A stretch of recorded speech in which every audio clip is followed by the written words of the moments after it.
right muma streets esocial media ndinoswera ndichiona kuti nyaya dziri kufamba sei.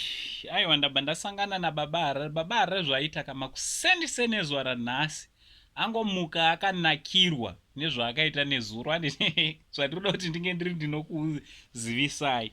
So listen, kana ungasauta subscribe uri munyowani paSaint TV ndinokurudzira kuti udi usubscribe, turn on your notification bell kuitira kuti pega pega patinouploada mavideo unobva waziviswa. Anditi kusubscribe mahara vazukuru, so ngatingokurudzirei nevamwe zvakare kuti vange vari vanouya kuzosubscribe nekuona mavideos edu kuitira kuti vasasaririra.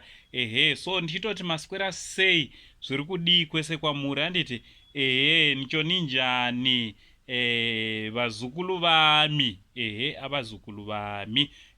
So nyaya yatinayo ndeyababa Harare. Wani mukomana akabva kumasvingo akapinda muHarare nekutochinjisa guta, ndingati akachinja nekutochinja zita nekutotanga kutonzi baba Harare. Akava baba veguta. Anditi guta rikava vana vake, chinova chinhu chakanaka. So wari yedu yanga iri pakuti muzukuru wangu wauya ukanzi ndiwe wave baba veguta, but panodiwawo mai kapa.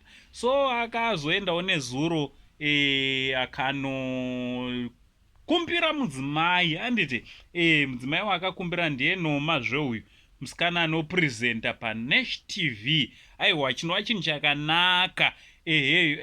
Mukomana akaita chinhu chakanaka. Anditi Noma wachona ndo mafotos amuri kungoona tiri kumwararidza tichikukandirai kuti muzvionere.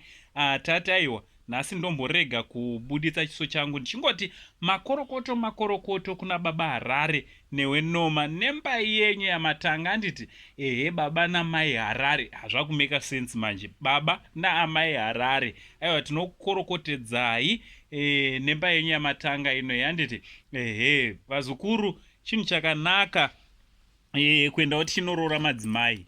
Musangotore munhu ongotanga kugara naye, enda unobvisawo wozivikanwawo wofambidzana zvakanaka nehama dzemumwe wako. Anditi zvinhu zvinobva zvanatsofamba zvakanaka. Ndonyaya yandangoti ndingosheya nemi pari zvino. Ngataura nemumakoments kuti munofungei nekapo itsva iyo ichangoburwa from Uncle Saint, the only Zimbabwean uncle. Wani sekuru akachinjisa nyika ikava vazukuru vake. Ichibva tati much love.